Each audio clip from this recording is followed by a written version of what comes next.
Here's looking at you, kid. Well, here we are on television. Thank you very much for all of your great messages, all of the nice things you said, the messages that have been coming in all day today, and I'm still getting here on the screen now. Thank you very much. Let's do the big build-up then across the UK on TV, digital radio, and online. This is the Unexplained, the most eye-opening show on the air anywhere tonight. From Tamduff Wood in Aberdeenshire to Tampa in Florida, from Tripoli to Tralee in Ireland, from Tokyo to Toaster, and from Toxteth to Toronto. This show's a total mix of pure science, weird science, hard science, and pure paranormality every week, the way that it always was in 6 years on the radio, now on TV. We do weird, we do science, we do it all here. If you're new to this show, in a moment from now, I'll try and unpick the last 6 years for you and explain what it's all about, if I can do that. We'll see. In hour one tonight, that's this hour, it's the news hour, all the news of the Unexplained week, including Silicon Valley tech guru Larry Magid on Elon Musk's Twitter takeover, reported fake Windows 10 updates, and more. Top parapsychologist Kieran O'Keefe will be here, past guest on the show, old friend of the show too, on why so many of us believe in phenomena, even if we don't admit it to people. And a lot of people say to me, all that stuff you talk about on the TV and the radio, Howard, I don't believe it. I think it's all garbage. And then they'll pause for half a second and then they'll say, but there was that time when I saw whatever it was in my bedroom that time. So we'll talk about that and a new survey connected with that. Harvard professor and astrophysicist Avi Loeb will be on tonight, another old friend of the show, about his astonishing search for something extraterrestrial that may be in the Pacific. This is an astonishing story that really hasn't made news in the UK, has made news in America. We'll be talking about it here on The Unexplained tonight. Plus, a cosmic ton of space news from Andrew Lound. He'll be here. That's all in hour one, and a ton of other stories too from this week. And the one thing about the news hour that I always say about it, but it's worth repeating now that we're doing this on TV, is that there are so many stories that you will miss through the week that are really great stories, and the rest of the media is spending, rightly I guess, a lot of its time talking about the latest political peccadillos or whatever. But there are many stories that are relevant to our world that will make you raise your eyebrows and open your ears that really don't get a lot of play. And I guess that's part of the point of this show, certainly in hour one. In hour two, 40 years a ufologist, Philip Mantle, about his astonishing UFO landing cases in the UK. Not in New Mexico, not in Utah, but here in the United Kingdom. I didn't realize that there had been so many documented cases, witness-reported cases of UFOs apparently landing and maybe occupants of those UFOs getting out of them and conversing with people, or certainly mind-melding with them, going back even hundreds of years. Philip Mantle in hour two will be here from his home in Pontefract. You can connect with us anytime on 0344 499 1000, on the phone that is. Talk TV, and on the Twitter, @TalkTV, or you can text TALK in the old-fashioned way, and then a space and your message to 87222. So get set for resourcefully rapid-fire rollercoaster randomized reality radio and TV for a Sunday night. This is The Unexplained, dateline the 1st of May, 2022. The Unexplained with Howard Hughes. Oh, we've still got John Culshaw. John, thank you very much if you're watching tonight. Any pointers and tips gratefully received. My thanks to news contributors. They include Robin, Jonathan, Kev, Stephen and Paul tonight. Shout out to Jackie, who's one of my neighbours near where I live, who said, "You're not going to be on the telly with that show, are you?" I said, "Jackie, I am. Turn it on and you'll see." She didn't think I would do this. I have. Also, Mike and all the many people who wished me well for tonight. Thank you. Like I said, I have a lot of messages coming in today. The latest podcast at my website, theunexplained.tv, is edition 631, and that's going to be ready to go probably tonight. It's Shamar. We're going to be talking about UFO cases from China. Now, you don't hear an awful lot about that. Shamar is a Chinese national now living and practicing as an attorney in Sydney, Australia. And she keeps in contact with people who've had these experiences in China, but are not always as able to talk about them as you might hope that they are. So that's my latest podcast, edition 631, coming soon. Let's get into the news now. You may not think that the future is here, but it is already. The Daily Express today, the world's first airport for flying cars has opened. You see what I mean about stories that appear in a small way in our media, but people don't talk about them maybe as much as they might. This is an airport for flying cars. It's a hub based in Coventry, 17,000 square feet. It'll be a blueprint for hundreds more city centre airports of its kind around the world. It's designed for zero-emission electric drones and air taxis, and the airport itself is powered by hydrogen fuel cells.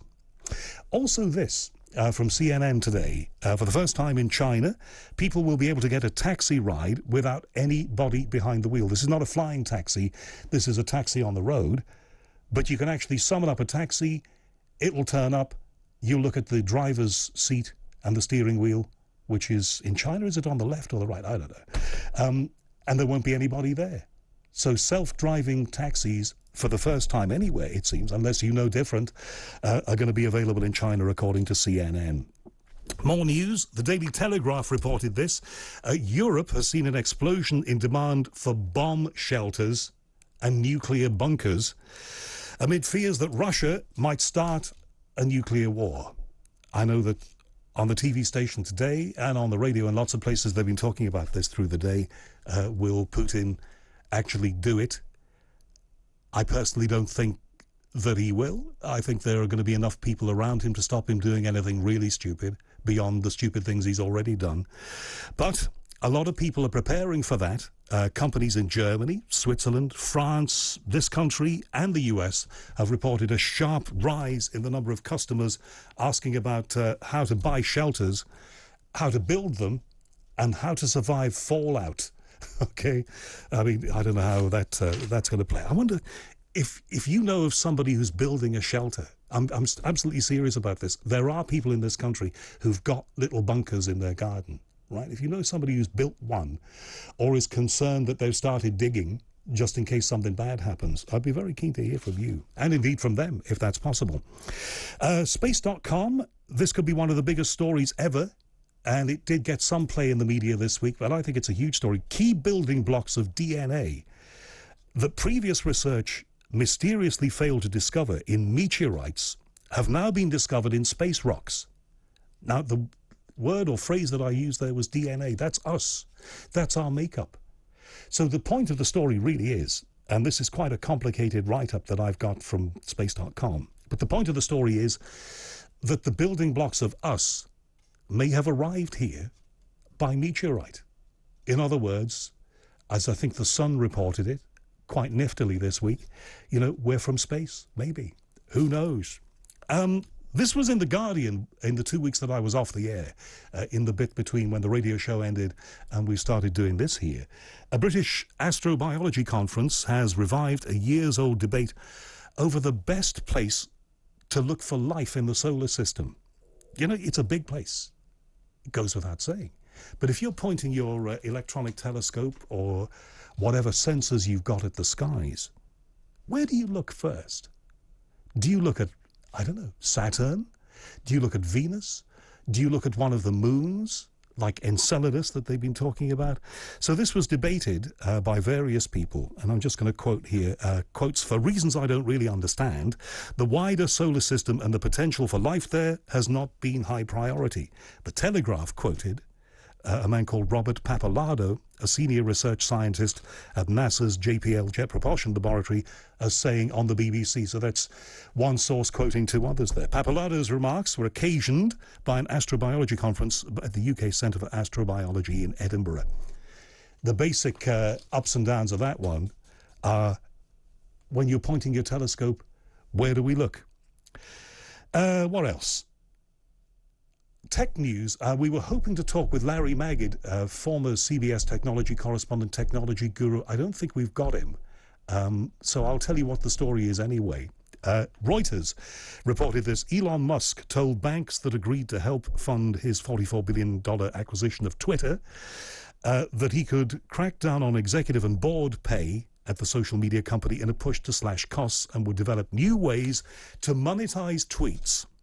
Okay, 3 people familiar with the matter said Musk made the pitch to the lenders as he tried to secure debt for the buyout days after submitting his offer to Twitter on April the 14th. And we were hoping to talk with Larry Magid about what it means that Elon Musk is now in charge of it all. It will surprise you maybe that it all happened very, very quickly. On the last edition of the radio show, we were talking about the possibility that he was going to be a big player in it. And what kind of influence would Elon Musk have on Twitter? He's a great one for free speech. Now, free speech is a great thing. That's what we're all about here on Talk TV. But it has its limits. How far is Elon Musk going to, as my grandmother used to say, chigger away around the edges of those limits, or how broad will be his definition of free speech, I think is what people were wanting to ask. I'm sorry we weren't able to talk about that here, but hopefully we'll get Larry Maggot on here at some point in the future on The Unexplained to talk about technology. My name is Howard Hughes. This is The Unexplained. If you have a story that you would like to share with our viewing audience here, maybe people email me every week things that they've experienced. I've never told anybody this in all the years that I've been around. 0344 499 1000. This could be the night where you tell your story here on The Unexplained at Talk TV.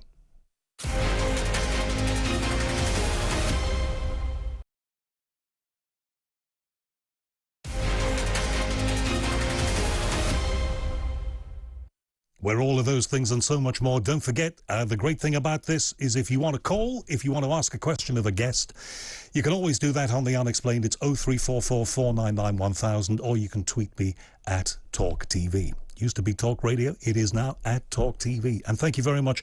Loads of people tweeting. Kev, thank you very much. Liking the T-shirt. Gordon in Glasgow, thank you very much for making me a couple of T-shirts and sending them to me. So, all I have to do now, because we're on TV, is point. Just go, this is the show. That's where it is. And that's who I am. So, we can. That's a time-saving gambit. I don't have to waste any time telling you who I am and what the show is, because it's all here on my chest. Mark, thank you for your tweet. Craig in Pendle, nice to hear from you, Craig. Kev, thank you. What else? Loon's tweet says, great to see The Unexplained and not just hear it. Welcome to the modern world, Howard. Thank you for that, Loon's tweets. Connor, I don't know whether I am looking good on the tube, Connor, but it's nice of you to say so. And James and Angie and Jonathan in Worthing, who's been with me for so many years, and Glyn, thank you very much. Okay, we're going to start earning our money right now. Sorry that we couldn't bring you the tech guru Larry Maggot. There'll be a full steward's inquiry. We'll try and get him on the show next week. That'll fill one slot for next week anyway. Okay, let's do this. The Sun newspaper, back to the news, reported this week. The huge unexplained story this week that turned out to be explained. Now, you know that if you've heard the show when it was a radio show, maybe you're new to it, I'll explain, that a lot of people think they've seen things, right? They say, Howard, look at this picture, I've seen this. And it turns out to be a cloud formation, or it turns out to be the back end of a jet going that way. And you just think maybe with the sun glinting off it that it's a UFO, something like that. Perfectly understandable. Sometimes they are. This is one of those stories. It was a massive story that went worldwide this week. The Sun talked about it this way. I think you're now seeing an image of what I'm talking about here. This was some wreckage on Mars, there it goes, that was claimed during this week. Now look at it, to be wreckage of a crashed spacecraft. And if you look at that carefully, you would think, well, yes, it's got that kind of dish shape. It looks like it's come down at a bit of a lick, as they used to say, and it's smashed and broken. Maybe it is some kind of circular craft of the kind that people often report here on Earth. However, as the week went on and the excitement among ufologists and others reached fever pitch, things changed somewhat. This is a problem for NASA, really.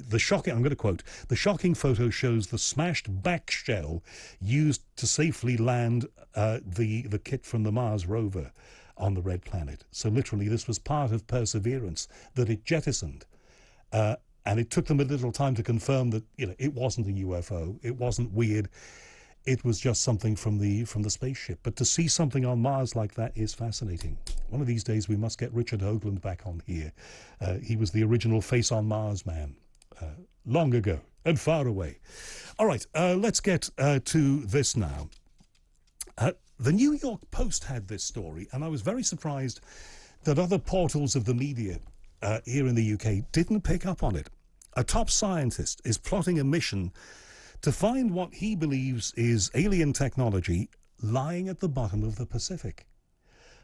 Controversial, that's the word that they used. Astrophysicist Avi Loeb from Harvard believes an interstellar object that crash-landed on Earth in 2014 was some kind of spacecraft. This is what the New York Post reported. A U.S. Space Command, USSC report, released first last week, confirmed that the object was from another star system. The agency concluded the projectile, which streaked across the sky off the coast of Manus Island, Papua New Guinea, was a meteor. Professor Avi Loeb, however, is having none of it.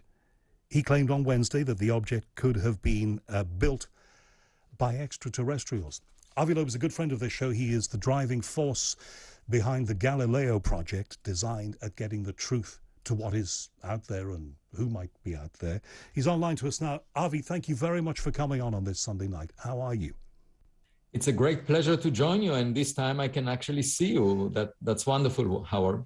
Your chair is much more impressive than the one that I've got, Avi, but so nice of you to do this. Now, look, let's start with this. How do you feel about being described as controversial? Do you see yourself as controversial?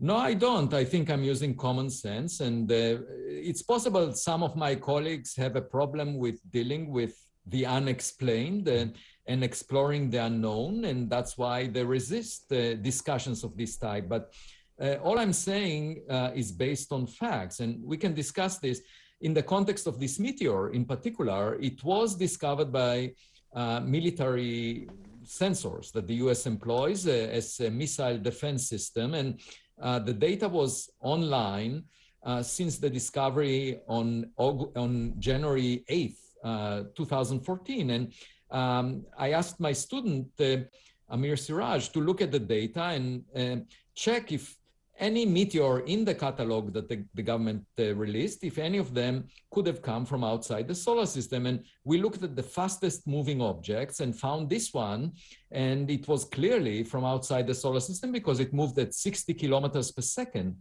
relative to the sun, way far from the sun. So it was clearly unbound to it. And so we wrote a scientific paper about it, and then the reviewer of the paper argued, we don't believe the US government. They didn't release the uncertainties in the measurement. And for me, it was obvious that if the government reports data, they know the measurements very accurately because they need to tell if a ballistic missile is heading towards Boston or New York City. Nevertheless, my colleagues rejected the paper from being published. And then I reached out to some people in government, and it took 3 years for the office of, the US Space Command under the Department of Defense to release a public letter to NASA stating that the conclusion we had in our paper is correct, that this object indeed is interstellar. It came from outside the solar system at the 99.999% confidence. So they confirmed, the government confirmed our conclusion. And moreover, the government released the light curve of the fireball. When this object entered the atmosphere, it exploded in the lower atmosphere about 18.7 kilometers above the ocean near Papua New Guinea. And we used this light curve to calculate that, in fact, the material strength of this object was unusual. It was 20 times stronger, tougher than stony meteorites. So it cannot be rock. And it was even tougher than iron meteorites. So just think about it, an object that is very rare in its composition and it's in its speed. It was moving faster than most stars relative to the sun far away. So clearly unusual. Now, the bottom line is this is intriguing enough for us to design an expedition to scoop the ocean floor that we are planning to do in the coming year. And basically, we will mow the lawn, I call it, basically have a magnet with, on a sled that will scoop the ocean floor and attract all the fragments from this meteor and collect them. And, if we find that the composition is of some rare alloy of metals that nature never puts together, that it's artificially made, it might well be a spacecraft that Well, I mean, appeared. I'm going to bring you back to the beginning of the conversation where I said controversial. That is going to be the bit that is going to get you criticized, I guess. The idea that it might be something that somebody has made. Now, you said the same thing about Oumuamua, that cigar-shaped piece of rock Right. that flew past us, and you were brave enough to encourage us to think out of the box about this thing, which you're doing with this. What do you think is the likelihood that somebody made this, as opposed to this just being a naturally occurring thing that is not something that we find anywhere within our purview, anywhere within our immediate region? It's from a Yeah. long, long way away, so it's different. What do you think is the possibility that it's something that somebody or something actually created? Well, the fact that the fireball was generated low in the atmosphere means that the object was very tough, tougher than iron. And that makes me quite inspired to go and find out what its composition was. Now, this object was roughly 0.5 meter in size because the fireball released 2% of the energy of the Hiroshima atomic bomb. So that tells us about the size of the object. 0.5 meter, much smaller than Oumuamua. Oumuamua was the size of a football field, about 200 times bigger. And there are probably many more small objects. You know, NASA never launched a spacecraft as big as Oumuamua, is the size of a football field.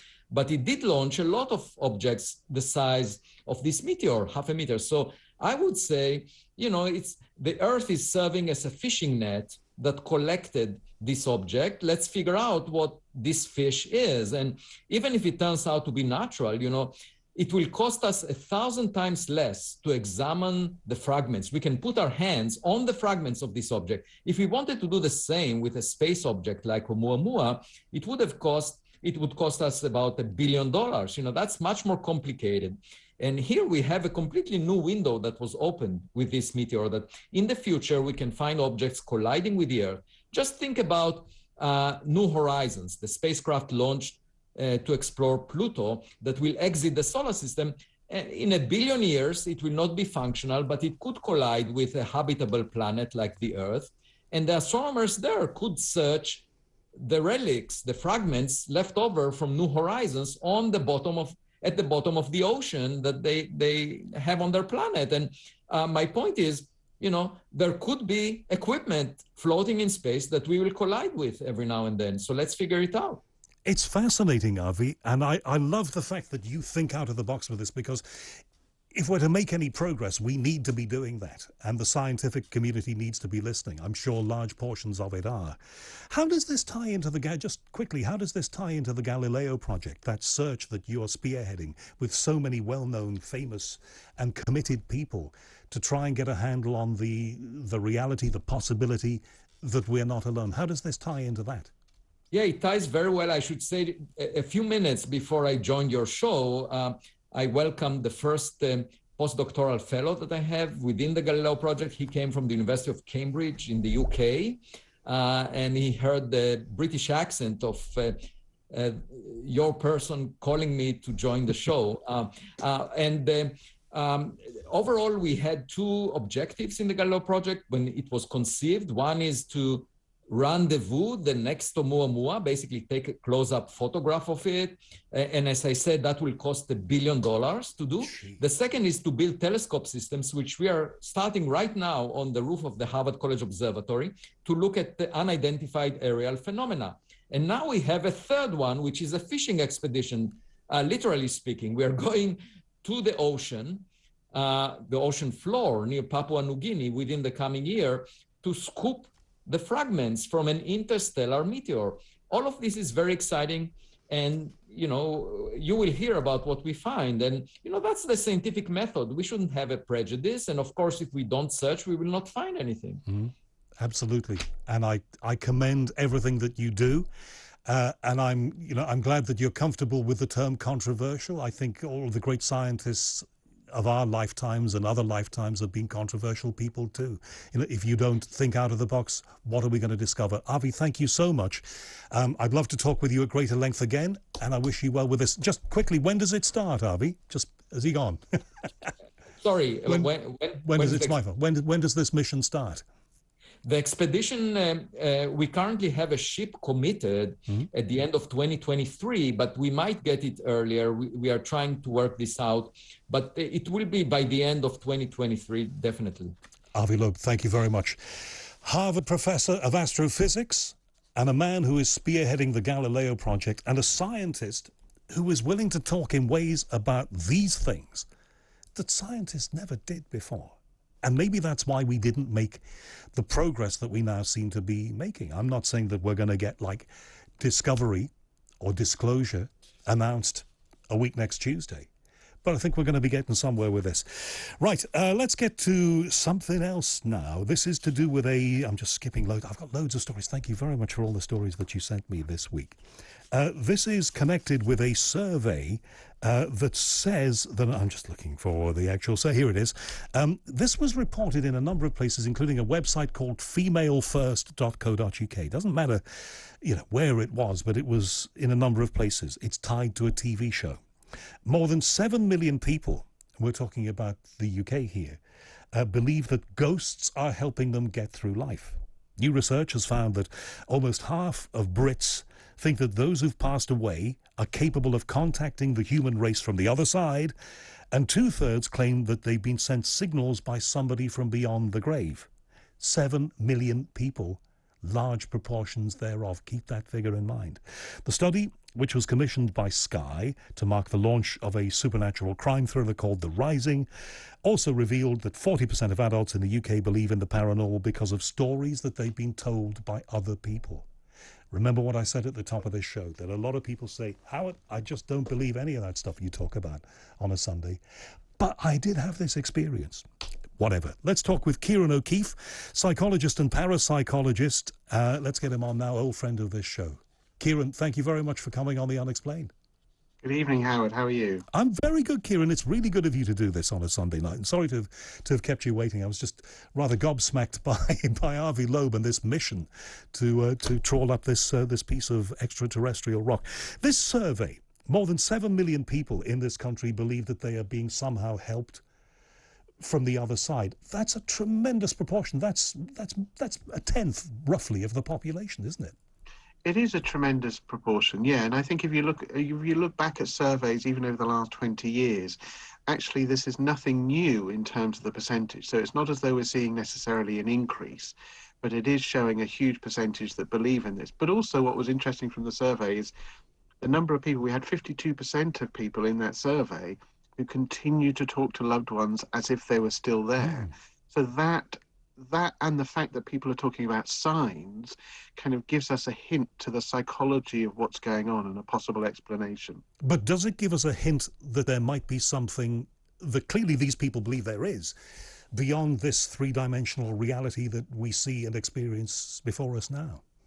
Well, there is. I mean, I've been on the show before, and you know that I'm skeptical, but I'm open-minded, which is the true, real definition of skeptical. I'm open-minded to the possibility, but I'm always questioning. So the fact that we have these numbers of people having these experiences gives a weight to the experiences. We can't just dismiss everybody as being fraudulent or hallucination. There must be something else going on. But the problem for me is that there's so much psychology and so much environmental explanations that are possible here that there could be something quite simple going on. In psychology, we talk about the misattribution of explanation to something quite mundane. So people looking at things that happen to them that are perfectly natural, but they see them as inexplicable. So they're unable to explain them because they don't have the same knowledge maybe about psychology or environment. And because they're unable to explain them, they therefore jump to a supernatural explanation. Does that mean that in most cases, I suspect this might be true, I'd rather not suspect it, but I do suspect it. In most cases, if you dig for it, there is a rational explanation. But that doesn't preclude the fact that there are a number of cases, and we hear about them all the time, where you think, how could that have happened? I've had things that have happened to me connected with, I've talked about it on the radio show a lot and the podcast. I lost my parents. It was my father's anniversary, 9 years this last week. And I often hear and see things that I think might be signs. Now, I can't prove it. I don't know. but some of the things appear in ways that they shouldn't. You know, in ways that rationally I don't think they should.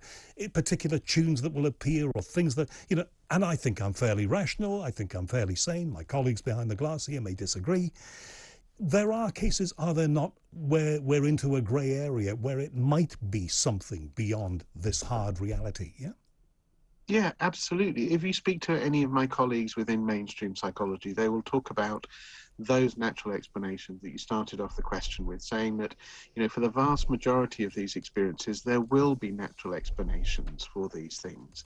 And their investigations are ongoing, both within the lab and out in the field, in terms of looking at those explanations and coming up with more robust evidence about those.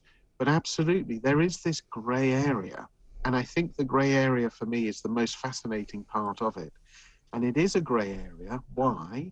Because these are personal experiences. If somebody like yourself or any number of experience that I've spoken to talk about quite fascinating and, you know, highly evidential experiences from their perspective, it would be arrogant of me as a scientist to immediately try and explain it away.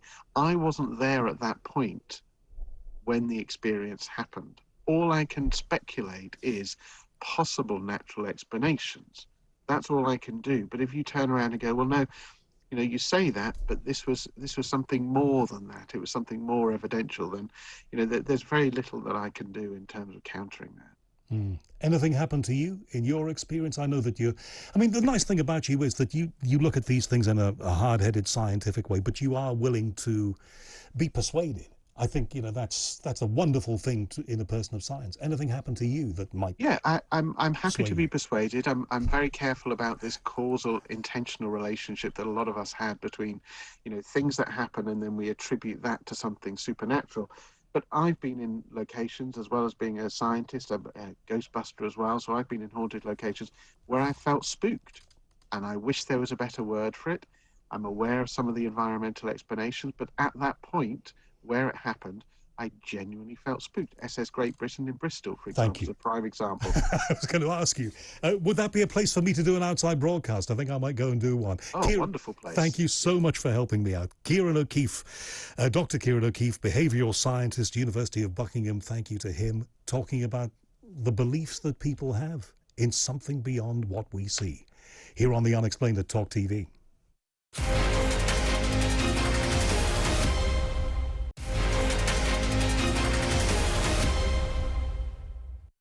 Howard Hughes here. It is the news hour of The Unexplained, doing it for the first time on the telly. And it's astonishing. I don't know whether am I giving away some of the secrets of all of this? They did my makeup before I came on, right? And my God, did I mean, the makeup person looked at me and she said, well, how long have we got? Fantastic. I've never, because I've been in front of a microphone all of my life. It's just something completely new to me, really, and I'm rather liking it. Thank you very much for all of the tweets. The two Marks here, Davo says, I want one of them T-shirts. Limited edition to me at the moment, Davo, but I'm looking into it. Paul, I hope everything's okay with you, Paul. JP Devlin, nice to hear from you. Under the Spyglass says, I've got to get Richard C. Hoagland. Look him up online if you've never heard of him. He's the Face on Mars man. Got to get him on. Margot, thank you very much for your message. Richie, old friend of the show. Paul says it's important to think outside. We talked with Avi Loeb about searching for that piece of extraterrestrial rock on the floor of the Pacific. He said it's important to think out of the box. I think it is. I think we'll make progress if we do. But, you know, what are my thoughts worth? Probably not very much. But, you know, science seems to be moving that way. Nathan, I can't answer your question, but I agree. What else? Oh, Madame Cholet. Wasn't Madame Cholet? I wonder if my friend Mike Batt is listening. Mike Batt is the guy behind the Wombles, and he's a great friend of mine over years of this show. Madame Cholet was one of the Wombles. Says, great to see you both, long-time listener. Signs from the deceased, white feathers and robins. People do say that. They say that you will see maybe a coin or a feather or something like that. I'm not saying those things happen, but you get lots of reports from people saying, well, since I lost whoever it was, I see these signs. I had 50 pence on my bathroom floor today. And I wondered if that was, yeah, all right, maybe I'm losing it.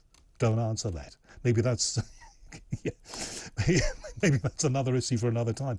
I wondered if that was some kind of symbol or sign. I don't know. One quick spooky story, and then I want to talk about space with Andy Lound here. This was in The Sun. Ghosts stalk several royal homes, and Prince Charles himself once fled from a spooky presence, according to a new book. The most haunted is said to be Sandringham in Norfolk, where two kings, George V and VI, died.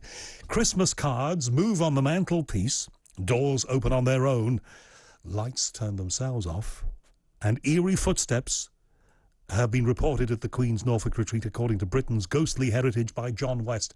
Mark, my producer, I can actually, since I'm not doing the show from home anymore, I can actually talk to him through here. Mark, John West, got to book him. Not the man behind the tin food, John West, author. Thank you. Let's get to space news. Andy Lound is here. Andrew, how are you? I'm well, thank you very much. This is nice, isn't it, on TV for a change? Well, yes, I know, but don't let it go to your head, Andy. Now, come on. But it won't. It won't. People often said I've got a good face for radio. Yeah, well, so I mean, look at you've only got to look at me, and you'll see an example of that. Loads of space news. This is a wonderful time. We've said this before, to be alive and doing all of this stuff. The Unexplained Mysteries website said this. Now, I don't know how much credence I should be giving this, but I'll tell you what it is. Astronomers are gearing up, quotes, to announce something new about our galaxy, and it has the potential to be pretty significant. The findings that will come courtesy of the European Southern Observatory, the ESO, are based on data from the Event Horizon Telescope. I've never heard of it till today, which previously produced the first ever image of a black hole in 2019. So according to this, and it's the only version of that report that I've seen, we're in for another big, possibly seismic space announcement. Do you know anything about this, Andy? No, nothing more than they've already announced, saying that be prepared. And the last time we had a be prepared was several weeks ago, and they actually found the most distant star in the universe, which was quite a staggering discovery. Very important, since we've got the Webb telescope now coming online. So this is really quite an important announcement being made, and we're really on tenterhooks to see exactly what it is. Because as you said, the previous time they really got excited, it turned out they'd photographed a black hole, which was quite an astounding achievement. So yes, it's something that we're all waiting for them to tell us exactly what it is. But you've got, I think, thousands and thousands of astronomers and reporters waiting on tenterhooks to find exactly what they're going to say. And I'll be first in that queue. But look, it's almost, isn't it, at the moment, I don't know whether you feel this way, I suspect you might, that there is, over this last couple of years, and I've been doing this show all the way through it, there's been such a welter of news coming out from space that it's hard to keep track of it all, isn't it? It is. We've got that many pieces of equipment now, both on the ground, extremely good pieces of equipment on the ground. We've got that much in orbit around our own planet looking into deep space. Plus, also we've got spacecraft at other planets now. We've got so much information pouring in. It's quite wonderful. And of course, now we've got good social media, and many of the universities around the world and institutions have really switched on to how to use social media well to get the information out to the public. And it's really good because they are competing with other things. So they need to get that information out to excite people very much. And I think what we're seeing is now it's more in the public domain than it's ever have been before. And I think that's a really good thing. Many universities who've often poo-pooed promoting things because they said it's not the done thing are actually doing it now. And I think people like, which you just had on, because Avi Loeb, doing a brilliant job coming out there and saying, hey, wait a minute, we could be thinking like this. And that's what's actually needed in science to get people excited about it. And I completely agree. I mean, it's a great time to be alive and doing this. All right, let's run this past you. The Guardian had this story, but I think other news agencies had it too. The world space agencies should forget plans to send astronauts to the moon and Mars and leave them to explorers and billionaires who can privately fund the risk and do it themselves, essentially. This is according to the Astronomer Royal. Lord Martin Rees said technical improvements, this is according to the Guardian's report, and more sophisticated artificial intelligence meant robotic missions were becoming ever more capable of exploration and even construction in space, making it unnecessary, this is the point, for space agencies to front far-flung human missions. I understand the point that you can do it automatically and robotically, but it sure as hell takes the fun out of it, doesn't it? What do you think? I love Martin Rees. He's absolutely brilliant, man. But I'm going to have to cross swords with him on this one. This is the words of an astrophysicist and cosmologists. You can tell because astrophysicists and cosmologists don't want people going into space. It diverts funding from what they're doing. And I think it has a great reminder of Sir Richard van der Riet Woolley, who was Astronomer Royal, when asked about spaceflight, and he poo-pooed it immediately, saying it couldn't actually be done. There's been a great push against human spaceflight in the British scientific community for a long, long time. And that's simply because the interests here have generally been in large telescopes and research which is studying things like particle physics and cosmology, where you don't really need to send people into space to do that. And suddenly Britain has become interested in sending humans into space. They really have. Putting people, we've had an astronaut on the International Space Station at last, an official one. And Britain is going to be involved in the Artemis project. And suddenly there's a great interest in it. And I think this is to do a lot with money and allocation of funds to other projects. I have to take issue with Martin Rees, Lord Rees, on this, because it is quite an important issue. I totally agree that humans in low Earth orbit now is going to be the prerogative of the billionaires. It's going to be the prerogative of private industry. But exploration further out, I don't think so. I think you can see... That's not going to be... You're not going to have, as much as we love him, Sir Richard Branson or Elon Musk or anybody like that. Elon Musk has got his Mars plan, of course, but... Yes, but I think... the idea of confining near-Earth space exploration to the billionaires and then saying we'll send robots out further, I think, as much as you say, we respect the Astronomer Royal, that not only is it, I think, going to take the fun out of it, but also isn't there something about boots on the ground, boots on the terrain? You're totally right, because I think what you're going to see is a combination of private enterprise and governments working together for long duration. And remember, we want the exploration out there to be information that's going to be available to everybody. If you just get a private corporation, say, going out to the planets and they discover something, they say, well, I'm sorry, you want this information, you're going to pay this premium to get it. The university is going to have to pay a premium to receive this information. And therefore, nobody benefits in the end. So I think that's really quite important. There is a point where technology is improving somewhat on this. And I think there's a good point on this. I think to the places at this present moment in time, the moons of Jupiter, Saturn, and beyond Uranus and Neptune and onwards, I think robotic probes are the most practical way to go that far out into space. I totally agree with that. And we could use technologies built into those equipment which could give you a virtual presence on those worlds. I think that's the way to go for that duration. But certainly to the moon and possibly to Mars, we've reached the point now, I think, where you've got, as you said, boots on the ground, have the Mark I computer there, to have a geologist standing on the surface who can suddenly make a real-time determination of what's going on there.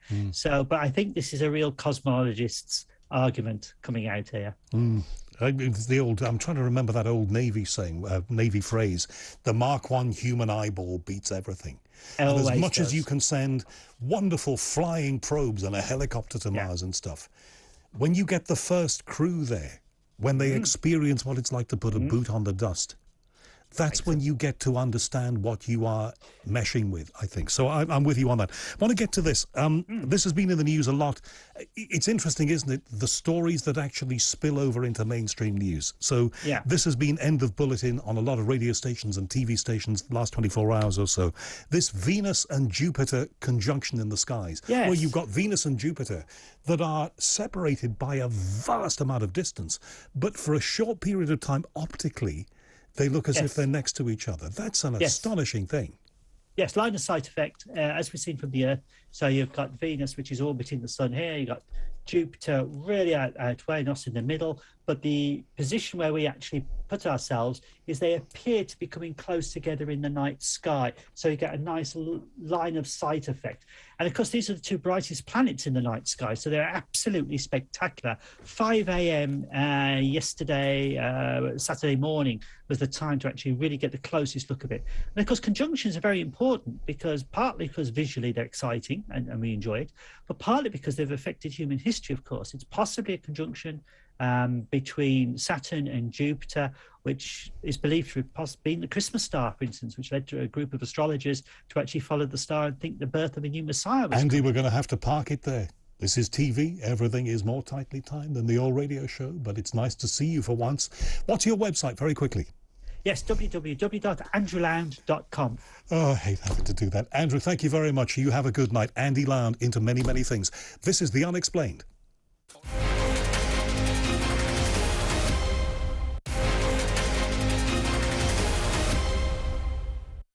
Of course, we haven't actually said which dimension that might be. Maybe that's a good thing.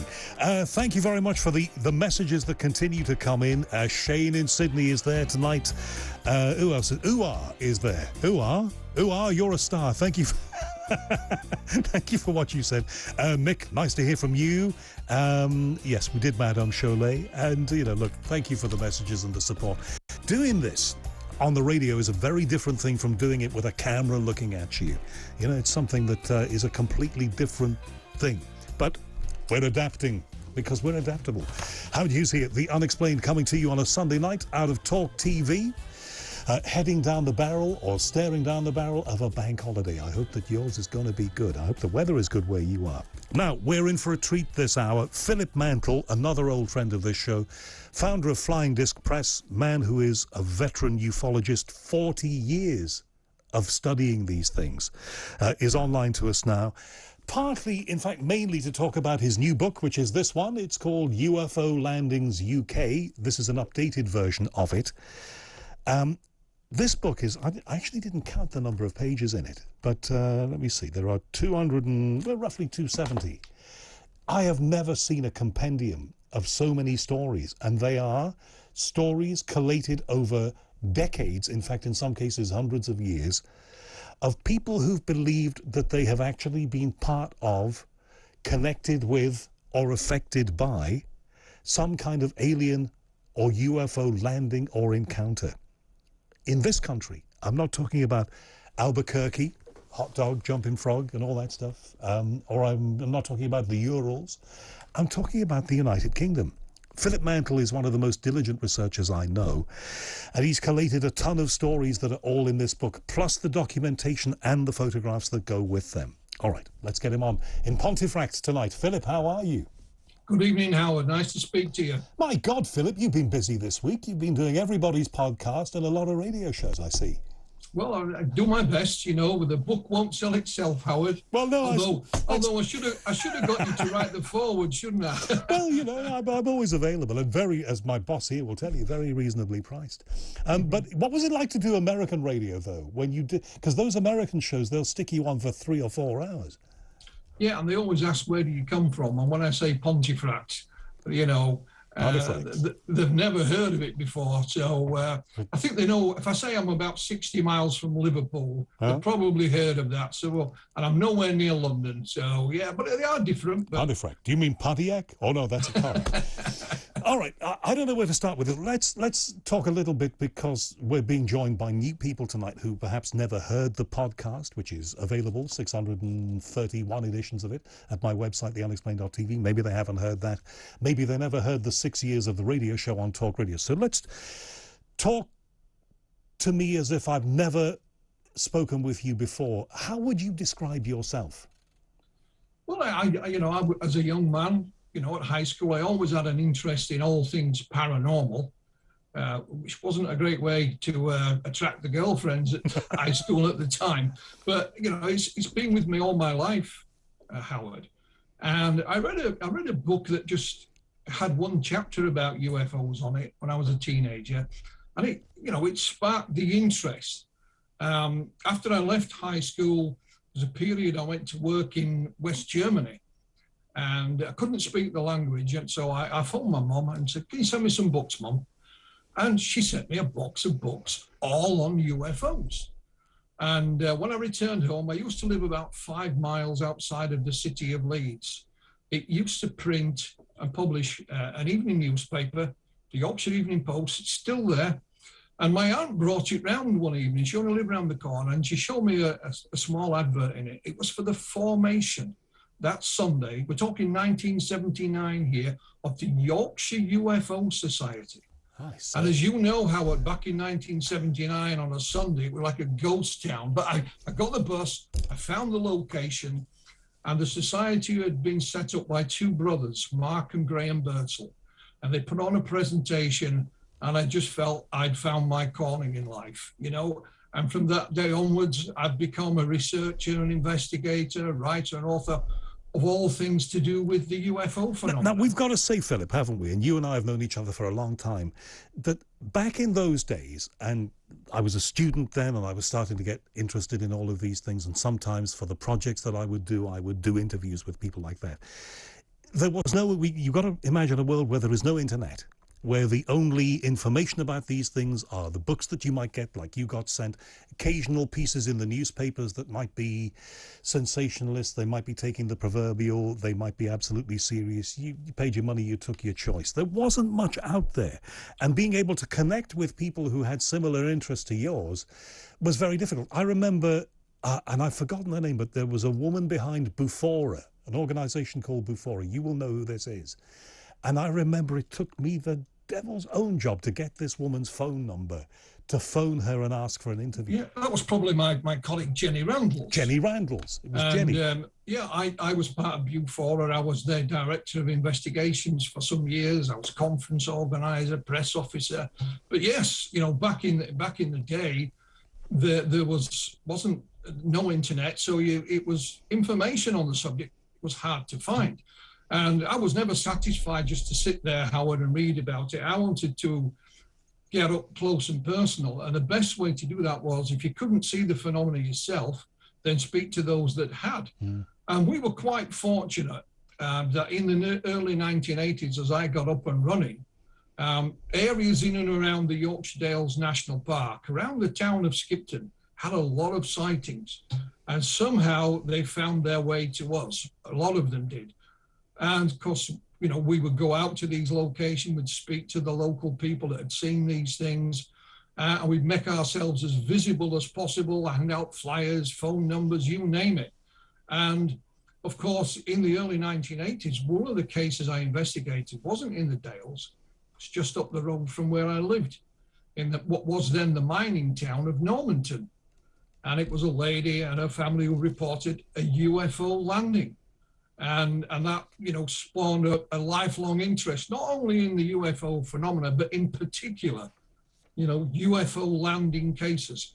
And I use the expression that the late Dr. Alan Hynek uses. He's the man who invented the phrase close encounter, worked on the movie of the same name, even had a cameo in it. He talked of things that they call high strangeness. Mm. So in other words, if you get up close and personal to these things, and there's more witnesses, and there's maybe some physical evidence, and it's highly unlikely or less likely that you've misidentified it. You know, you had an astronomer on earlier speaking about the conjunction of Jupiter and Venus. I've seen that. That is absolutely beautiful. But there are some people who still report planetary formations in the night sky as UFOs, because they are just distant lights. And of course, you know, it's forgivable. You can understand why people misinterpret things. And I don't know about you, I would rather people reported things, even if they were wrong in their interpretation, than didn't report them at all. I think we need to have that freedom. Yes. I'm going to get to that Normanton case. We've got an image from that from the book in a minute or two. I just want to talk about some of the things that you got in this book that go back, that fascinate me most. So I'm being very selfish about this, but they're cases that are deep in history. I've no idea how you got hold of these, but if you'll bear with me, Philip, I'm just going to read a little bit from your book, okay? Extract from British Magazine number 8, 1767, right? Way before Roswell, the era of modern ufology and all of that stuff. 1757. Quotes, Saturday, September the 12th. Extract of a letter from Edinburgh, September the 8th. We hear from Perthshire that an uncommon phenomenon was observed on the water of Islay, near Cooper Angus, preceded by a thick, dark smoke which soon dispelled, and discovered a large, luminous body like a house on fire, but presently after took a form of something pyramidal, and rolled forwards with impetuosity until it came to the water of Erich, up which river it took its direction with great rapidity, and then disappeared a little above Blairgowrie. Now, decoding that from the rather flowery and rather lovely language, that's a classic UFO sighting in 1767, isn't it? Absolutely. And of course, there was nothing that we had at that time that flew. We didn't have hot air balloons. That came much later. So there was nothing that, you know, conventional stands out that you can say, well, I think there might have been a mistake, and it was probably this. But the word that does it, the that. phrase that pays, the word that really does it is pyramidal. Because if we look forward in time to now, the number of times that people say, I saw something up there in the sky, I'm pointing out over the Thames River tonight, I saw something up there, and it was pyramidal. So to get that word appearing in something from hundreds of years ago, I think is very telling. Well, a pyramidal or triangular, a pyramid end on is triangular in shape. And we have, hundreds and hundreds of accounts of similar things. There's been a piece of film, doing the rounds allegedly from, filmed on a US Navy ship that shows a pyramidal stroke triangular object in the sky above it, flashing away. And one of the interviews you mentioned, what it was like in America, they read that same account that you just had and made the connection, with that in the 18th century and things that we're seeing today without me saying a word. And like I say, apart from the flowery language, if you were to report that today, then it would be a UFO landing account. And it's amazing that we have one in there from the early part of the 20th century that visually looked very similar to it. It looks like a house. Is this the case of Mr. TW in the Midlands? Yes. 19, because I especially picked that one out. That's fascinating. Yeah. I mean, look, I'm completely sold on this book. It is amazing the amount of research that you've done. I mean, I know that you're not afraid of expending shoe leather and putting the work in, but my God, you've done it here. Mr. TW, in 1908 in the West Midlands, quoting the book, the little men who came out of the vehicle were about 4'6" tall. They did wear a loose-fitting uniform, and on top of their helmets were 2 pieces of metal or something about 1/4 of an inch thick and 9 inches long. Their uniform, quotes, was a greenish-blue colour. That's straight out of Close Encounters. It was 1908. Absolutely. So you've got to come to a conclusion yourself, which is what I allow the book to do. I'm not out to indoctrinate anyone. And, reach your own conclusions on these accounts. Now, this Normanton experience, I'm just, when was this? This was 1980, wasn't it? Normanton, West Yorkshire. Yeah, the summer of 1980. And I'd done some local publicity, and a lady gave me a call, and she said, Philip, you won't believe me, you won't believe me, you won't believe me. Give me a chance. So my colleague Mark Birdsall and I arranged to go and see this lady. Now, she lived in a terraced house in a cul-de-sac. There was no houses opposite them, Howard. And it was an elevated house. So you went up, half a dozen stairs to get in the front door. Right. And just to say, Philip, that we're seeing the image that you gave me right now on the screen. And she was washing the dishes after lunch, and she had 5 children. They were all outside playing a ball game. And one of them come running in and said, Mum, there's an airplane crashed in the field. Because at the bottom of this cul-de-sac was some trees, little stream, and then a hill with some electricity pylons. And they went out to Ferrybridge Power Station. That is closed now, but there's still the remnants of it. And when she came out the front door, because it was an elevated house, she could see across this field. And she said, it wasn't an airplane. It was like a Mexican hat-shaped thing, but it was like a grey colour. So she got the children down the cul-de-sac, down the trees, and they lost sight of it at one point. They come up the other side, and the field was bordered by a fence. And this thing is still there, but not only is it still there, there's now 3 tall men, all dressed in white boiler suits with big boots on, with something over their face. They were that close, Howard. She said they didn't have gloves on, they had mittens, so they could see that and they were waving something over the ground. One of the children tried to climb the fence, and she held him back. And then these 3 men went to the rear of this thing. It rose into a clear blue sky, stopped, and shot off like a bat out of hell. And she was, to say, perplexed, to say the least. Now, she sat down at night thinking, this will be all over the news. A lovely sunny day, people out and about. The M62 motorway goes right past Normanton, but nothing. So she bought the local newspaper that week. Again, nothing. She even knocked on some neighbours' doors. We don't know what you're talking about. So when we interviewed him, we even interviewed one of the children's friends. He'd gone home for lunch and missed all the excitement. And he came back afterwards, and he was pretty miffed. that he'd missed the excitement. Now, this lady's husband worked down the local mine. I was born and bred in a mining town. My father worked down the mines all of his life. And so these were the type of people I grew up with and knew Howard. The children, the ball game they were playing is an invented one, but it was the same one we used to play when we were kids. So we've only got a few seconds on this segment. That account, you believe, the way that you've delivered it, and, you know, you spoke to the witness, was absolutely credible. Oh, absolutely. I mean, she was as puzzled by what she saw and what no one else seemed to have. Isn't that amazing? Sometimes people see these things and nobody else sees them. That's one of those occasions at Normanton. Philip Mantle is here, a ufologist of 40 years and publisher of books in this field, here on The Unexplained at Talk TV.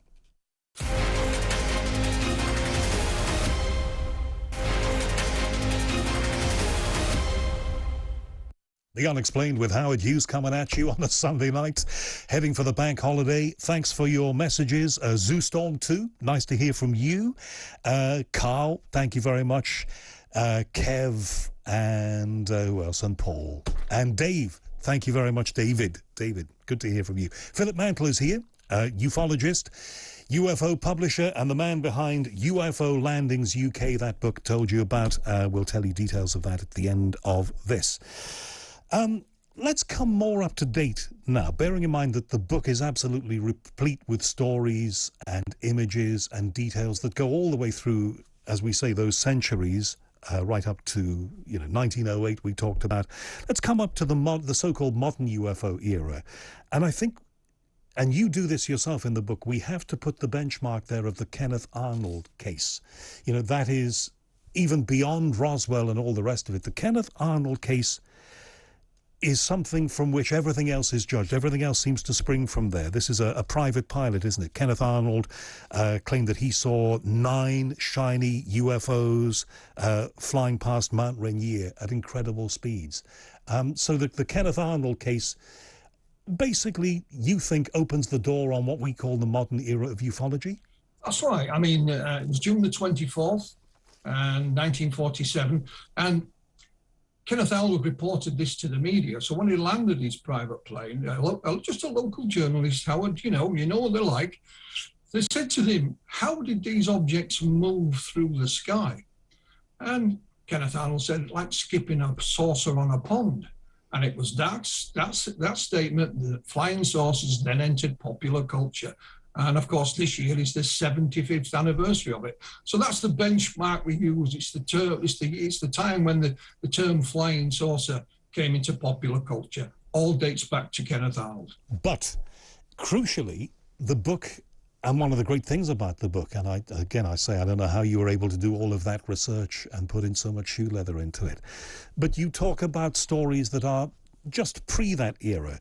There is one that is a fascinating one. It's at an RAF base, RAF Ludham, in 1943. I think we can see an image here now that relates to this. This is Mr. Warren, John Warren, returning back to the base late after attending a dance at a local village about 12 miles away from the base. He'd missed his last train, so he had no option but to walk the 12 miles back to the base. And once he left the village, there was nothing but open fields in front of him after walking for several miles. And on the outskirts of the village of Ludham, Mr. Warren observed a green glow in the road up ahead of him. But there was much more to this story in 1943 than that. Absolutely. I mean, I met Mr. Warren in the 1980s, and he was actually an armourer at the RAF base. So whatever, arms the fighter planes and the bombers had, he was part of that. And he said, the one thing he was worried about, Howard, was getting back late because he could be in trouble. And as he's walking up, he says, it's the strangest thing you could ever imagine, Philip. There is this being stood next to the road with this box on its chest, and this was shining a green light up into its face. And behind it, there was an object shaped what he described like a bell tent, and that was also illuminated. And to the left of that was 2 more figures. And it just froze. Now, one of the things we don't say in the books, I interviewed Mr. Warren in the 1980s. He still had all his marvels about him. He'd recently retired. And he said it scared the living daylights out of me. And he said, I'll tell you the truth, Philip, had I been armed, I would have shot it. Well, I mean, you can understand that he was a military person. This was 1943. It's wartime. Let's bring that image up again, and let's just see the detail of that again, because when I first saw this, it reminded me of a TV character creation that I remember from when I was a kid, the Cybernauts. Do you remember them on TV? I think they were part of the Avengers. They kind of looked like that creature there. Yeah. You know, if ever there was a spaceman, that's it. Well, you know, Mr. Warren said, look, I don't know what this thing was, but I knew it wasn't one of us. And if it wasn't one of us, then it must have been the enemy. And I would have shot it. And he scrambled back to the barracks. And he was fortunate. One of his friends was looking out for him and let him in through the window. And he told his friend. And he reported this to Buford in the 1960s. And in the book, there's a copy of the letter. But I spoke to him in the 1980s in person, and it still was very vivid in his memory, you know. And he said, I have no idea what this thing was, Philip. I cannot understand what happened that night. But I'll tell you now, I know what wasn't. I wasn't inebriated. You know, even if I had been, I'd just walked 12 miles home. That would have seen off any beer. I would have thought it would. Yeah. But look, the one thing, talking face to face with somebody, sorry to jump in here, Philip, but talking face to face with somebody, you can get an idea, even at several decades removed, which this was, you know, as to how frightened, and this was very scary for this guy, how frightened he was at the time. So when you looked at him, even though it's decades on, you'd have got an idea of how that affected him. Yeah, I mean, you could see he was sort of shifting in his chair when he was talking about this. You know, he was moving around. He said, and you know, he wasn't trying to, you know, mislead me in any way. And he was hoping that I might have some answers for him, but I'm as baffled as he is. And was anything else recorded at that time? You know, were there any, since there was an RAF base close at hand, and we know they didn't have all of the technical sophistication of stuff that they've got today, but did anything, was it monitored in any way? Did it cause anybody to pique their attention? Not that we're aware of, Howard, but you know, we'll probably never know. But you know, he was adamant that this strange creature. He even described the face, the light going up. He says it's like when you were a child. If you got a torch and held it under your chin, it distorts all your features, and that's what it reminded him of. Apart from it was a green light. It wasn't a white light from a torch. This wasn't somebody playing, you know, playing up and you know, taking the fuck Mickey out of him. This was the early hours of the morning. How would they know he was going to walk past the road anyway? You know, it frightened the living daylights out of him. And was this a person who, such as it was then, and there was science fiction around, was he into science fiction and stuff like that? I'm trying to get a handle on whether he might have been influenced by something else. Yeah, I mean, it's one of the things when we're interviewing these people, that's a question we would ask. Of course, in 1943, there was no such thing as flying saucers or UFOs. You know, that those sayings didn't exist. Science fiction did, but it was still in its infancy. But, you know, I looked around his house. It was just a normal house like anywhere else. You know, he was more interested now, you know, of his, you know, in his retirement. So it's like we talked about the family at Todmorden. They had no interest in the subject. They didn't even call it a UFO or a flying saucer, Howard. They just said this thing. And Mr. Warren was the same. He said, I just saw this creature, you know, for want of a better word. And I had no idea to this day, you know, what happened that night. And said, you tell me. You will know this. And I'm sorry, I'm jumping in again here. I'm just conscious of, you know, time, as you always are when you do these things, Philip. You know this.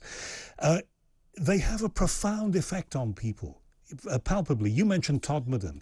That brings me to think about Alan Godfrey, the police officer who had something hovering above his car, might have had missing time, might have had some connection with it. You know, those things, when you experience them, and I never have, but those people who have, they change you, don't they? They can do, yes. I mean, like I say, when they talk about them, I learned this very early on. A young man I interviewed down in Wales. And we went back to the location where this thing had happened. And I took a photograph of him at the location. It was only when I had the photograph developed that I realized he was stood there as stiff as a board. He clearly did not like being there. He was going back to the scene of the crime, Howard. And you know, I apologized to him later. And he appeared in one of my earlier books. Just to give you an example, I sent him a copy and he thanked me for it. And he didn't actually read it for a further 3 years because he'd grown up now. It still spooked the living daylights out of him. So it took him 3 years to drum up enough courage to read about what had happened to him in a book that I had written. And then, of course, that's not even factoring into it the fact that if you're talking about Alan Godfrey's case, but he's not alone, the ridicule that you have to go through, the fact that it has a material effect on your career, which it did with him. Well, exactly. I mean, Alan wrote his own book, came out, I think, a couple of years back. I have read it. It's an excellent read. And it tells the story of how, you know, he went public as a serving West Yorkshire police officer with commendations in his line of work, and he ended up losing his job as a result. And, you know, it was disgraceful. And Alan is still to this day, he said, Philip, that thing on the road, in his patrol car, bearing in mind, Howard, he was on duty, just finishing his night shift. He said, well, had a stone or a brick, I could have thrown it at it and it would have gone clunk, you know, and nothing would convince him otherwise. He actually considered doing that, didn't he? Which, you know, it's something that you would do, but, you know, he was so, as you would be, awestruck by whatever it was, that he just couldn't bring himself to do that, even though it was so close to where he was. I mean, he's in a great place now, though, and as we both know, I spoke with him on the phone just weeks ago. So, you know, he's come through it all, but it was a hell of a lot to come through. I want to work my way through some of the stories in contemporary times here. I mean, and there are, like I say, I don't know how many there are, but it looks like there are something like 200. There are lots and lots of stories in this book. Trevor Coombs, 1948 in Wales. A staggering sight in the sky. It was, I'm quoting from the book here, silent, appeared very large like an old airship, grey in colour, multicolour radiations at the front and back of it. The sky was clear. Whatever it was came out from one blackish cloud and then disappeared into another one about a mile away, stayed in the cloud, which drifted out of sight. During the approximate 1 minute in view, I saw human-type figures at the window of this thing.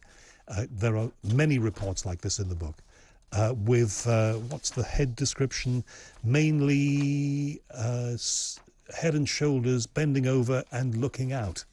So here is somebody in 1948, you know, year after Roswell, who sees something over Wales that apparently has a crew in it. Yeah. I mean, you know, when you read the book, it's laid out in decade order, and you'll see how you know the phenomenon develops, where people, you know, really see something bizarre, and then they say something bizarre, but this time it has beings or creatures with it, and it, you know, it kind of evolves down the decades, Howard. It gets, as we use that phrase, high strangeness, as the decades tumble away, it gets even more stranger. And certainly the 1970s, for cases in the UK of a high strangeness nature, you couldn't beat the 1970s. Why that is a different question. I think we're still trying to work that out, and the whole thing seemed to come to a crescendo in 1980 with Rendlesham Forest. Just want to wind you back, though, before we explore the 70s and the 80s, because some of these stories I've never heard of before, right? And you've got them in such detail, and they're from eras and years that we don't normally associate with these things. 1953, London schoolboy Jerry Arnold. I think he's away on a school trip, and he had an encounter. But this is interesting because the details of the first encounter, now this is a bit complicated, but it's a great story. The details of the first encounter that he had as a 12-year-old schoolboy only really became apparent after he had another encounter with his wife years later, and had hypnosis that brought out the detail in the first encounter. Quoting from the book, and this is from the first encounter, as they closed on him, the youngster was aware of voices in his head, that's like telepathy, voices that were telling him not to be afraid, that no harm would come of him, and the strangers were with him, one positioned on either side. They picked him up, they began to carry him away. It was like floating through the air. So he was 12 years of age, he was on a school trip, it was 1953, this was the UK, it wasn't America or anywhere like that, and this kid apparently, as became apparent through hypnosis later, hypnotherapy, or hypnotic regression later, was the subject of an alien abduction. Yeah. Yeah, and that's not uncommon either, Howard. And similarly, these hearing the voices in, that's not uncommon. We call it telepathy, for want of a better word. But I've heard people say, I heard what they said, but they didn't move their lips, and so people have got different ways of describing it. But like you said, that goes back to the 1950s, a young man. And again, it's similar to a very famous abductee by the name of Travis Walton. In a recent interview, Travis was asked the very same question. Did anything happen to you before the encounter that you had, that we all know about, and a movie was made about? And he says, yeah, we did see a couple of other things, when I was younger. And it's, as a UFO researcher, I think it's one of those questions we haven't asked enough, Howard.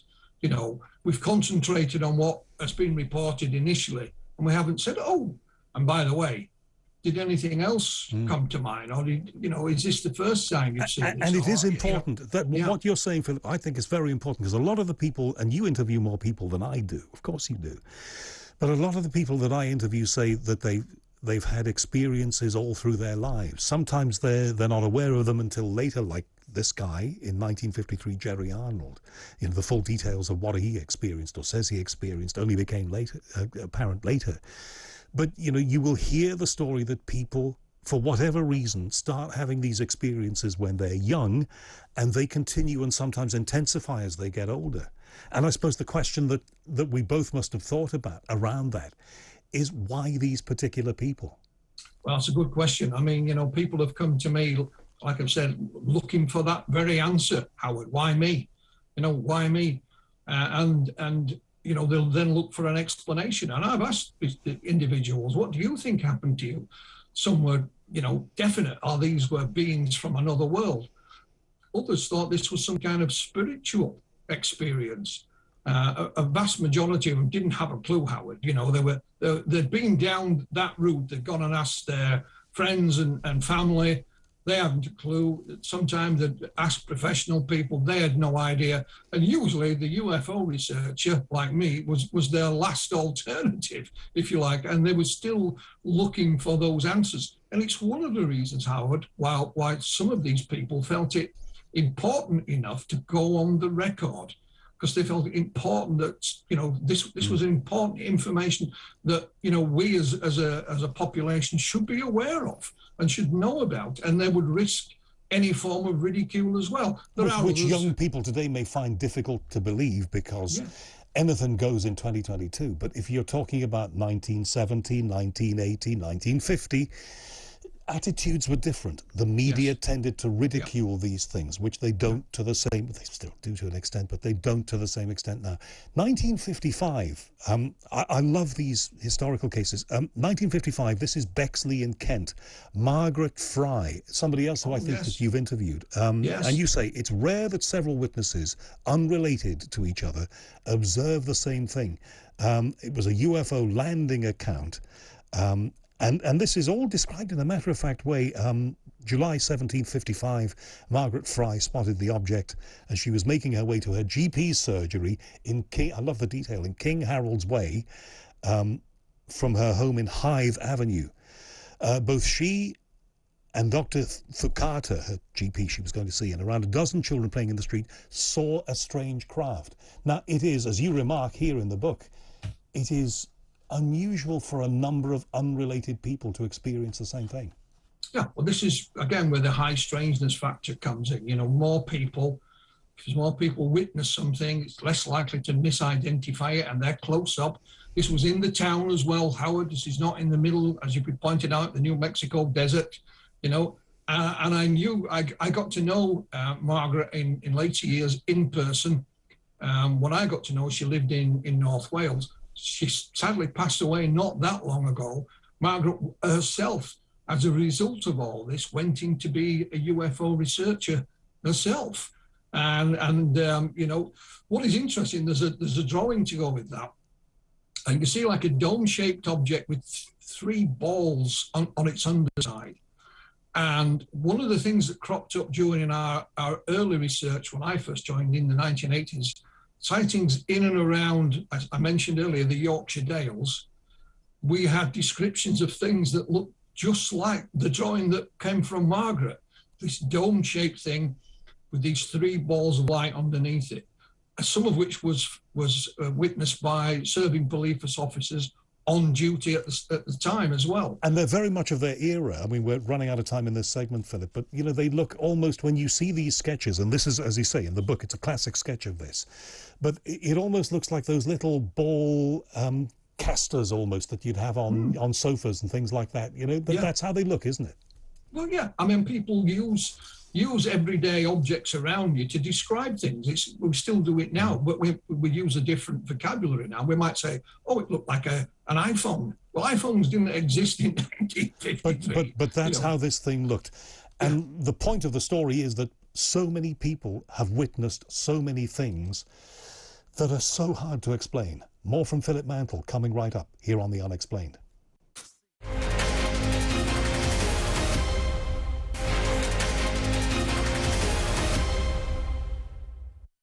I should say so. The Unexplained with Howard Hughes coming out of Talk TV. Available to you on DAB digital radio and on Freeview 237 and Sky and streaming and loads of places. So it's exciting to be part of this. Philip Mantle is here. We're talking about his life in ufology, his book, UFO Landings UK.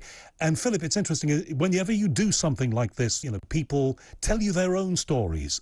I've got this from Carl. I just want to get a quick thought from you about this, only because it seems to tie into a story that we might both know. This is Carl in Liverpool. I had a UFO experience in Liverpool, 1989, 31st of March, 8:30 p.m, says Carl. The UFO doesn't describe it in great detail, but was huge, 150 foot above me. I think I lost time. We need to be talking to you, Carl, if this happened. About an hour at that time. Later, I found out that 2 police officers in Shrewsbury saw something big in the sky of this kind of description on that same night. I'm not sure if that is the thing that happened at that air base near Shrewsbury, Cosford. I'm not sure whether... Well, if it was at the RAF Cosford, you know, there's a few of my colleagues think there may be a rational explanation for that. Oh, really? That it was some kind of space debris that was observed. But we have to remember in the late 1980s, Howard, certainly here in the UK and across the channel into Belgium, where these flying triangles were seen in great profusion. They were first reported by the Belgian gendarmerie out on patrol. Some of them were reported as extremely large. And at the end of 1990, of course, the Belgian Air Force sent 2 jets to intercept one of these flying triangles. And whilst they didn't catch it visually, they recorded it on the onboard radar. And unlike, you know, our Ministry of Defence, the Belgian Air Force released this piece of footage. So, you know, in the late 1980s into 1990, there was a lot of things happening across the UK and across into continental Europe as well. Okay, let's take ourselves then from I mean, there are so many great stories in the 50s and 60s, but we'll talk about those another time. Let's get ourselves into the 70s, which, as you rightly say, the 70s, early 80s, rich period for all of these things. Page 106 of the book, Andrew Westmoreland in 1973. Now, this is something that has come out of the conversation, but let's highlight it. That the nature of sightings, rather like the dome shape with the little casters underneath it, seem to match the era. Now, in 1973, Andrew Westmoreland, and you detail this whole case in the book, saw something that he described, well, I think I described when I saw the illustration of it, as a kind of cheese triangle. You know, like those cheese triangles that we all used to take to school years ago. And that's how it looked. He said in the book, as I approached it, I found it to be faintly glowing with sides about 2 foot long with a width of about 8 feet. It was lying on the grass verge. This is the point. The grass verge beside the road. I approached within 1 foot and bent down to take a closer look. That's 1973. And that's something that this guy, if he is to be believed, actually physically up close and personal encountered. Well, that's right. And this is, again, you know, the high strangeness factor that we talked about. You know, how would you misidentify something, Howard, if you were so close to it? So you're left with 2 conclusions. And that's the same in a lot of these cases. you have to draw your own conclusion as to whether they're telling the truth or whether they're not. And in a lot of cases, you can't find any reason why they would want to be lying in the first place.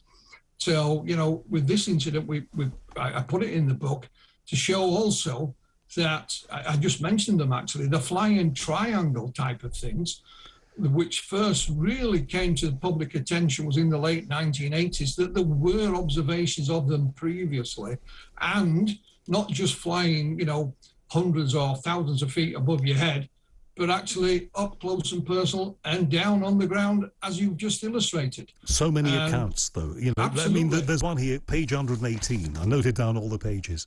I was particularly diligent about this when I was going through the book. Trevor P. at Machynlleth in Wales. And, you know, I only put this story in so I could say Machynlleth, because it took me a long time to learn how to pronounce it. In front of him in Machynlleth in Wales, not 50 feet away, was a strange stationary object.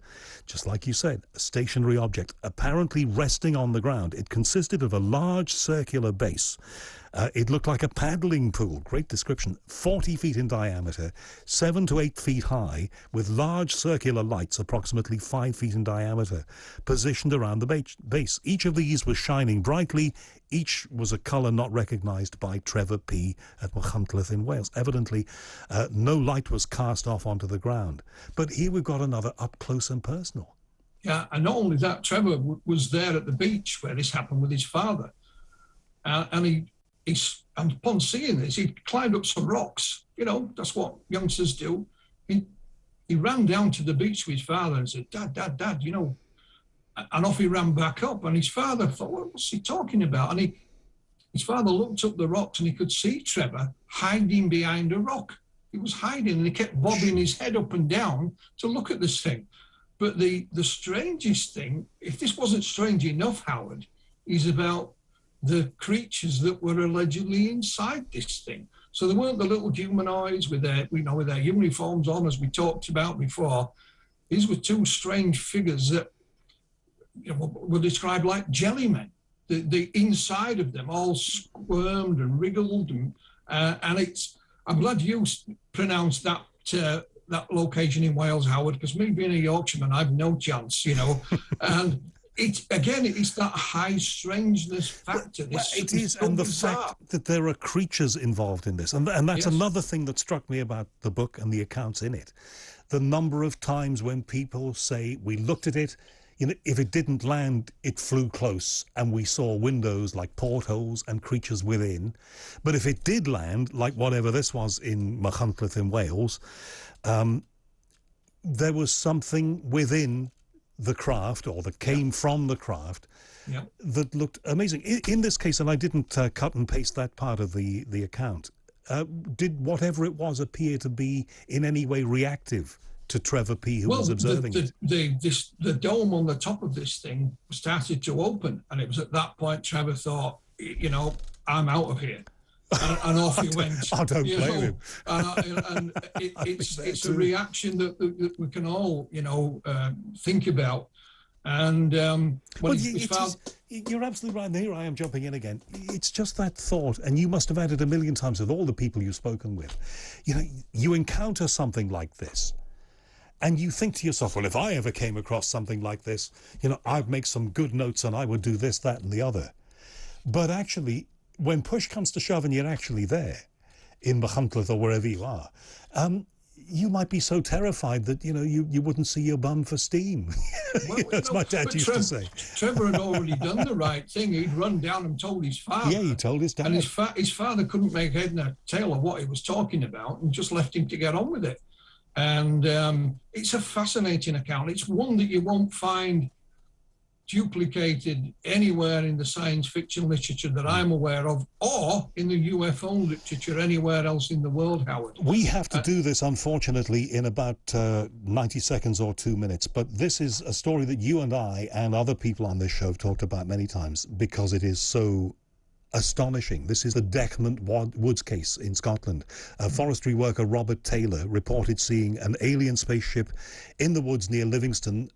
It was, what, 1979, wasn't it? I think we have an image to show here. That would be image 3. I think that's just a document.